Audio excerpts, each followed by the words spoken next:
সঁচাকে আমি ইউপিপিএল তৰফৰ পৰা এইটো দুৰ্ভাগ্যজনক। এইটো আমি কোনোদিনো আশা কৰা নাছিলো। গণতান্ত্ৰিক আন্দোলন তেওঁলোকে কৰিব পাৰে, কিন্তু হাগ্ৰামা মহিলেৰী ছাৰে এটা পদত থকা ব্যক্তি এজনে ডাইৰেক্ট ইউপিপিএলক ব্লেম দিয়াটো এইটো সঁচাকে দুৰ্ভাগ্যজনক। আমি কোনোদিনো এই যে এটা পদবী থকা মুৰব্বীজনৰ পৰা এনেকুৱা কথা আমি শুনিবলৈ এটা বিচৰা নাছিলো। কিন্তু মই প্ৰমোদ বড়ো ডাঙৰীয়াই এই 6 জনগোষ্ঠীৰ জনজাতিকৰণ হ'ব নালাগে বুলি কিন্তু তেখেতে কোৱা নাই। তেখেতেও এটা কথা কৈ আছে যে পুৰণা জনজাতিসকলৰ কোনো অসুবিধা নোহোৱাকৈ যদি মানে ভাৰত চৰকাৰৰ সংবিধানত যদি অসম চৰকাৰৰ সংবিধানৰ আধাৰত আছে তেনেহ'লে দিব পৰা যায়, ইয়াত কোনো আপত্তি নাই বুলি তেখেতে মানে কৈ আছে। আমাৰ ৰাজনৈতিক দলত যিহেতু বিভিন্ন জাতি জনগোষ্ঠীৰ লোক থাকে, গতিকে এই ইছ্যুটোত আমাৰ ইউপিপিএল দলে যিহেতু চৰকাৰতো নাই বা তেনেকুৱা ধৰণৰ পাৱাৰতো নাই, এই ইছ্যুটোত মানে মাত মাতিব পৰাকৈ বা নীতি এটা কোৱাকৈ মতামত এটা প্ৰকাশ কৰাৰ ক্ষেত্ৰত আমাৰ দলীয়ভাৱে কোনো ধৰণৰ ইয়াত সিদ্ধান্ত বা তেনেকুৱা ধৰণৰ আমাৰ মানে যিটো আমাৰ দলৰ স্থিতি সেইটো স্পষ্টকৈ আমাৰ উল্লেখ হোৱা নাই। নতুন বছৰৰ আৰু খ্ৰীষ্টমাছৰ আমি ইউপিপিএল তৰফৰ পৰা সকলো জাতি জনগোষ্ঠীক আমি শুভেচ্ছা জনাইছো। যোৱাকালি আমি প্ৰেছ মিডিয়াত আমি দেখিবলৈ পাইছো বিটিচিৰ চিফ সন্মানীয় হাগ্ৰামা মহিলী ছাৰে এটা প্ৰেছ বাৰ্তাত তেওঁ ক'বলৈ কৈছে যে যোনটো পৰহি ST লৈ ফালে কোকৰাঝাৰ সচিবালয় যোনটো এটেক হৈছে, সঁচাকে আমি ইউপিপিএল তৰফৰ পৰা এইটো দুৰ্ভাগ্যজনক। এইটো আমি কোনোদিনো আশা কৰা নাছিলো। গণতান্ত্ৰিক আন্দোলন তেওঁলোকে কৰিব পাৰে, কিন্তু হাগ্ৰামা মহিলেৰী ছাৰে এটা পদত থকা ব্যক্তি এজনে ডাইৰেক্ট ইউপিপিএলক ব্লেম দিয়াটো এইটো সঁচাকে দুৰ্ভাগ্যজনক। আমি কোনোদিনো এই যে এটা পদবী থকা মুৰব্বীজনৰ পৰা এনেকুৱা কথা আমি শুনিবলৈ এটা বিচৰা নাছিলো। আৰু আমি ক'ব বিচাৰিছো তেওঁৰ ওচৰত কিবা এভিডেন্স আছে নেকি? যদি এভিডেন্স আছে তেওঁ কেছ দিয়ক যে ইয়াতে ইউপিপিএল জড়িত আছে বুলি। এভিডেন্স নথকাকৈ ডাইৰেক্ট মিডিয়া যোগে আমাৰ ইউপিপিএলৰ যোনটো এটা ভাৱমূৰ্তি নষ্ট কৰিব বিচাৰিছে, সেইটো আমি কেতিয়াও মানি ল'ব পৰা নাই। আগন্তুক দিনত এভিডেন্স নথকাকৈ এটা ইউপিপিএল পাৰ্টিক জগৰীয়া কৰাটো সঁচাকৈ দুৰ্ভাগ্যজনক বুলি আমি বিবেচনা কৰিছো। বাকী অসমবাসীকে মই আহি থকা বৰদিন লগতে ইংৰাজী নৱবৰ্ষৰ মই আন্তৰিক শ্ৰদ্ধা যাচিছো, অভিনন্দন যাচিছো। ঈশ্বৰে মানে সকলোকে সুখ শান্তি ৰাখক, বিটিআৰত এটা সুখময় মানে বাতাবৰণ হওক। আজি কেইদিনৰ পৰা আমাৰ মানে বিটিআৰত অলপ 6 জনগোষ্ঠীৰ জনজাতিকৰণ লৈ অলপ মানে জাগাই এটা মানে প্ৰতিবাদ চলি আছে। এইটোতো স্বাভাৱিক কথা। যিয়ে নহওক 6টা জনগোষ্ঠীয়েও মানে যি তেওঁলোকে আজি 30-35 বছৰৰ পৰা এটা মানে জনজাতিকৰণ বিচাৰি আছে, তেওঁলোকে পাব লাগে। অসম চৰকাৰে যে এটা লিষ্ট যে বনাইছে তাৰ কাৰণে অসম চৰকাৰক আমি ধন্যবাদ জ্ঞাপন কৰিছো। এইটো অসম চৰকাৰ আৰু ভাৰত চৰকাৰৰ কাম যে জনজাতিকৰণ কাক মানে দিব পৰা যায়। কিন্তু ইয়াতে এটা মানে মই এটা দেখা পাই আছো যে এই প্ৰমোদ বড়ো ডাঙৰীয়া যেতিয়া তেওঁ মানে নিখিল বড়ো ছাত্ৰ সন্থাৰ সভাপতি হিচাপে আছিল, তেওঁ মানে দল নিজৰ সংগঠনত আছিল, তেতিয়া মানে এটা ফুটেজ, তেতিয়াৰ দিনত এটা ফুটেজটো এতিয়াও ৰাইজৰ মাজত মানে সেই ফুটেজটো ফুটাই থাকে। মানে কথা হ'ল যেতিয়া ময়ো এই সময়ত মানে মই নিজৰ জাতীয় দল সংগঠনত আছিলো, তেতিয়া ময়ো মোৰ এটা ধৰ্ম আছে নিজৰ জাতিৰ কাৰণে, নিজৰ ভাষাৰ কাৰণে, নিজৰ কলা সংস্কৃতিৰ কাৰণে মই মাত মাতা দল সংগঠনৰ নেতা হলে। কিন্তু এতিয়া মই ৰাজনীতিত আহিলো, ৰাজনীতিত অহা মানে এতিয়া মানে প্ৰমোদ বড়ো ডাঙৰীয়া ৰাজনীতিত অহাৰ লগে লগে জাতি ধৰ্ম ভাষা নিৰ্বিশেষে বিটিআৰত বসবাস কৰি থকা সকলো জনগণক লৈ মানে উন্নয়নৰ স্বাৰ্থত মাত মাতা কাম। এতিয়া কিন্তু মই প্ৰমোদ বড়ো ডাঙৰীয়াই এই 6 জনগোষ্ঠীৰ জনজাতিকৰণ হ'ব নালাগে বুলি কিন্তু তেখেতে কোৱা নাই।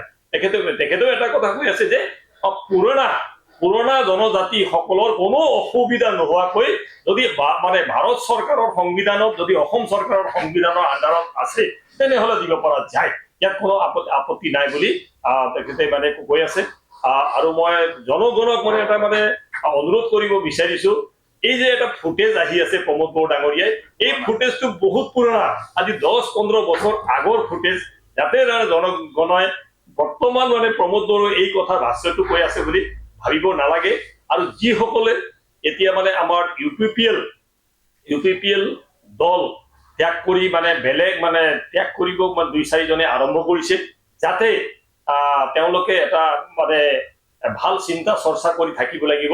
এটা ক্ষুদ্ৰ দল, UPPL মানে এটা ক্ষুদ্ৰ দল, 7জন MCLA, কাউন্সিলাৰ আৰু মানে 7জন মানে বিধায়ক, 2জন সাংসদ থকা এটা ক্ষুদ্ৰ দল। যেতিয়াৰ পৰা মানে এই জনজাতিকৰণ বিচাৰিছিল তেতিয়া কিন্তু এই দলটো গঠন হোৱা নাছিল। আৰু মই সেইটোৱে অনুৰোধ জনাব বিচাৰিছো, যিসকলে এই প্ৰমোদ বড়ো ডাঙৰীয়াৰ পুৰণা ফুটেজটো বজাই আছে যাতে সেইটো বন্ধ কৰিব লাগে।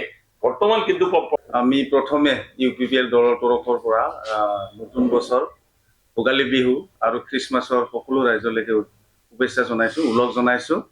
আজি আমি আপোনালোকক মাতি অনাৰ এটাই কাৰণ, আপোনালোকেও দেখিছে যে এটা সহস্ৰ সংগঠনৰ মুৰব্বী তেখেত জীৱন সিংহ ডাঙৰীয়াই তেওঁলোকৰ কোচ ৰাজবংশী জনগোষ্ঠীৰ লোকসকলক ST দিয়া নিদিয়া সম্পৰ্কটোত UPPL দলে তেওঁলোকৰ যিটো মত সেইটো স্পষ্ট নকৰাৰ অজুহাত দেখুৱাই তেওঁলোকে কোচ ৰাজবংশী ভাইসকলক UPPL দল ত্যাগ কৰাৰ কাৰণে আহ্বান জনাইছে বুলি শুনিছো।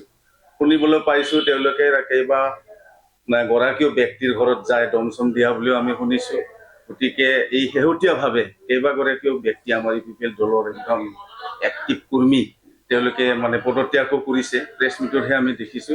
তো সেই সম্পৰ্কত আমি UPPL দলে গভীৰ আমি দুখ প্ৰকাশ কৰিছো। কাৰণ UPPL দলটোত কেৱল মাত্ৰ এটা জনগোষ্ঠীৰ লোক নাই, ইয়াত সকলো জাতি জনগোষ্ঠীক লগত লৈ সকলো জাতি জনগোষ্ঠীকে লগত ৰাখি একেলগে আগবাঢ়ি যোৱাৰ নীতি এটা আগত ৰাখি UPPL দলে কাম কাজ কৰিছে। আৰু এনেকুৱা ধৰণৰ এটা স্পৰ্শকাতৰ ইছ্যুত আমাৰ ৰাজনৈতিক দলত যিহেতু বিভিন্ন জাতি জনগোষ্ঠীৰ লোক থাকে, গতিকে এই ইছ্যুটোত আমাৰ UPPL দলে যিহেতু চৰকাৰতো নাই বা তেনেকুৱা ধৰণৰ পাৱাৰতো নাই, এই ইছ্যুটোত মানে মাত মাতিব পৰাকৈ বা নীতি এটা কোৱাকৈ মতামত এটা প্ৰকাশ কৰাৰ ক্ষেত্ৰত আমাৰ দলীয়ভাৱে কোনো ধৰণৰ ইয়াত সিদ্ধান্ত বা তেনেকুৱা ধৰণৰ আমাৰ মানে যিটো আমাৰ দলৰ স্থিতি সেইটো স্পষ্টকৈ আমাৰ উল্লেখ হোৱা নাই। গতিকে আমি ক'ব বিচাৰিছো এই ইছ্যুটো হৈছে 1990 চন মানৰ পৰা অতি পুৰণা ইছ্যু, জনজাতিকৰণৰ ইছ্যুটো। আৰু সেই সময়ত হয়তো UPPL দলটো আমাৰ নাছিলে। গতিকে পুৰণা ইছ্যু আজিৰ তাৰিখত সমাধান হ'বলৈ গৈ আছে। ইয়াত UPPL দলেও আমি অতি ধন্যবাদ জ্ঞাপন কৰিছো। কিন্তু ইয়াতে কিছুমান কথা থাকিব, যিহেতু এক্সিষ্টিং ট্ৰাইবেল বিলাকেও দিব নালাগে বুলি আন্দোলন কৰিছে, বিচৰাসকলেও আন্দোলনটো কৰিছে। সকলোৱে কৰক, আন্দোলন কৰক, গণতান্ত্ৰিক প্ৰক্ৰিয়াৰে আন্দোলন কৰি নিজৰ অধিকাৰটো পোৱাৰ ক্ষেত্ৰত UPPL দলৰ কোনো ক'বলগীয়াও নাই। আমি এক্সিষ্টিং ট্ৰাইবেল সকলে কৈ আছে যে মানে কোনো ক্ষতি নোহোৱাকে STটো দিলে আমাৰ ক'বলগীয়া নাই। তেওঁলোকে কৈ আছে কি আমি ST পালে এক্সিষ্টিং ট্ৰাইবেল সকলৰ কোনো ধৰণৰ ক্ষতি নহয়। গতিকে এনেকুৱা ধৰণৰ এটা দুমোজাত আছে। চৰকাৰেও সেইদিনাখন মানে এই বিলটো সদনৰ মজিয়াত উপস্থাপন কৰিছে আৰু উপস্থাপন কৰাৰ লগে লগে যথেষ্ট ক্ৰিয়া প্ৰতিক্ৰিয়া হৈছে। গতিকে সকলোৰে অধিকাৰ, সকলোৱে গণতান্ত্ৰিক প্ৰক্ৰিয়া আন্দোলন কৰক। ইয়াত আমাৰ UPPL দলে কোনো ধৰণৰ আমাৰ বাধাও নাই। আমি দিব লাগে দিব নালাগে আমি ইয়াত জনজাতীয় লোক বহুত আছে, ৰাভা আছে, বড়ো আছে, গাৰো আছে, অন্যান্য তেওঁলোকেও পলিটিকেলৰ বাহিৰৰ আওতাত থাকি তেওঁলোকে বিভিন্ন ধৰণৰ ব্যক্তিগতভাৱে মতামতবিলাক প্ৰকাশ কৰিছে, কিন্তু দলীয়ভাৱে মত প্ৰকাশ কৰা নাই। কিন্তু এটা আমি অনুৰোধ জনাব বিচাৰিছো, যিহেতু অন্যান্য জাতি জনগোষ্ঠীৰ লগতে কোচ ৰাজবংশী ভাইসকলৰো UPPL দলটোত বহুত অৰিহণা আছে, বহুত ত্যাগ তেওঁলোকে কৰিছে UPPL দলৰ হৈ।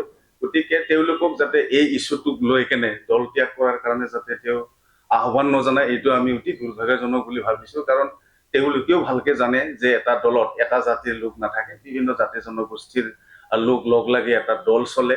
আৰু সেইটো দলে এই অঞ্চলটোত বসবাস কৰা বা বিভিন্ন জাতি জনগোষ্ঠীৰ আকাংক্ষাবিলাক পূৰণ কৰিবৰ কাৰণে এটা সমূহীয়া সিদ্ধান্তক অগ্ৰাধিকাৰ দি আগবাঢ়ি যায়।